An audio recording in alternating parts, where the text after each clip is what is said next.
Bugün eğer bir VAK grubu aracınız varsa ve kontağını kapatıp indiyseniz, arkasından böyle fanının çalıştığını duyuyorsanız hani korkmanıza gerek yok.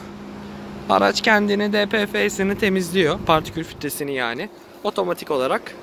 Yani bunun soğutma sistemini kendini soğutamamasıyla bir alakası yok. Tamamen araç kendinin DPF'sini temizliyor, yani içindeki kurumları temizlediği için fanını devreye sokuyor. Ondan sebeple bu sesi yapıyor. Yani hiçbir korkulacak durum yoktur. Bu 5-10 dakika içinde büyük ihtimal normale dönecektir. Kendi kendine kapanacaktır. Merak etmeyin, başından gidebilirsiniz yani, hiç sıkıntı olmaz. İzlediğiniz için çok teşekkür ederim. Beğenmeyi, abone olmayı, yeni videolar için takipte kalmayı unutmayın.